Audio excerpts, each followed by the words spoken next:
ಕಾರ್ಯಕ್ರಮ ಕನ್ನಡ ಸಾಹಿತ್ಯ ಪರಿಷತ್ತು ಬಹಳಷ್ಟು ವರ್ಷಗಳಿಂದ ಹೆಸರುವಾಸಿ, ನೀವು ಹೆಸರುವಾಸಿ ಕಾರ್ಯಕ್ರಮ ಬಹಳಷ್ಟು ಯಶಸ್ವಿ ನಡೆದಿದೆ.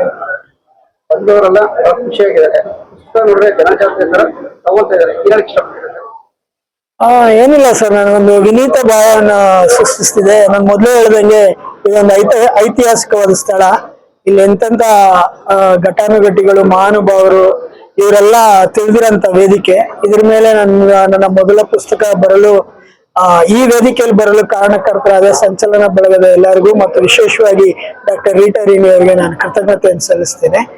ಮತ್ತು ಈ ಒಂದು ಇಷ್ಟು ಏನೋ ನಮ್ಮ ಒಂದು ಸಣ್ಣ ಒಂದು ಬಳಗದಲ್ಲಿ ಅಂತ ಒಂದು ಓದುಗರಿಗೆ ನಾನು ಬರಿತಾ ಇದ್ದಿದ್ದನ್ನ ಈ ವಿಶಾಲವಾದ ಒಂದು ಓದುಗ ಬಳಗಕ್ಕೆ ತಲುಪಿಸಿದ ಕೀರ್ತಿನೂ ಅವರಿಗೆ ಸಲ್ಲಿಸ್ತದೆ.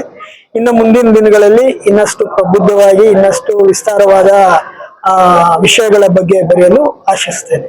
ಸರ್, ಇನ್ನೊಂದು ವಿಷಯ ಸರ್, ನೀವು ಬಹಳ ವಿಶಾಲ ಕಾರ್ಯಕ್ರಮ ನೋಡ್ಕೊಂಡಿದ್ದೀರಾ, ಬಹಳ ಖುಷಿನೂ ಪಟ್ಟಿದ್ದೀರಾ. 60 ವರ್ಷ 70 ವರ್ಷ ಮೇಲ್ಪಟ್ಟವ್ರು ಸರ್, ನಿಮ್ಮ ಕಾರ್ಯಕ್ರಮ ಪುಸ್ತಕ ಬಿಡುಗಡೆ ಕಾರ್ಯಕ್ರಮ ಒಂದು ಯುವ ಸಮೂಹ ಯಂಗ್ಸ್ಟರ್ಸ್ ಬಂದಿದ್ದಾರೆ. ಬಹಳಷ್ಟು ಹೆಣ್ಮಕ್ಳು ಬಹಳ ಯಂಗ್ಸ್ಟರ್ಸ್ ಬಂದಿದ್ದಾರೆ. ಯುವ ಸಮೂಹಕ್ಕೆ ಹೇಳ್ತೀರಾ ಸರ್?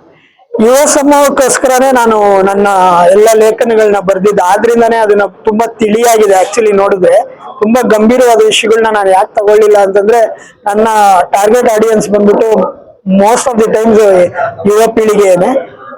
ಅದು ತಪ್ಪಿರ್ಬೋದು, ಅವರು ತುಂಬಾ ಗಂಭೀರವಾಗಿ ಓದೋದಿಲ್ಲ ಅನ್ನೋದು ತಪ್ಪಿರ್ಬೋದು. ಬಟ್ ಆದ್ರೆ ನಾನು ತುಂಬಾ ತಿಳಿಯಾಗಿ ಮತ್ತು ಸಣ್ಣ ಲಘು ಲೇಖನಗಳನ್ನ ಬರೆದ್ರೆ ಅವ್ರನ್ನ ಹೆಚ್ಚು ತಲುಪಬಹುದು ಅನ್ನೋ ಕಾರಣದಿಂದ ಅವ್ರನ್ನೇ ನಾನು ಯಾವಾಗೂ ಟಾರ್ಗೆಟ್ ಮಾಡ್ಕೊಂಡು. ಸರ್, ಇನ್ನೊಂದು ಹೊಗಳಿಕೆಯ ಮಾತು, ಪ್ರೇಕ್ಷೆ ಮಾತು ಅಂತಲ್ಲ, ಈ ಒಂದು ಕಾರ್ಯಕ್ರಮದಲ್ಲಿ ನೀವು ಒಂದು ಆರೋಗ್ಯನೂ ಒಂದು ವೃದ್ಧಿ ಮಾಡಬೇಕಾದ ಕಾರಣ ಮೊಬೈಲ್, ಇಂಟರ್ನೆಟ್, ಸೈಬರ್ ಎಲ್ಲೆಲ್ಲೋ ಹೋಗ್ತಾ ಇರ್ತಾರೆ.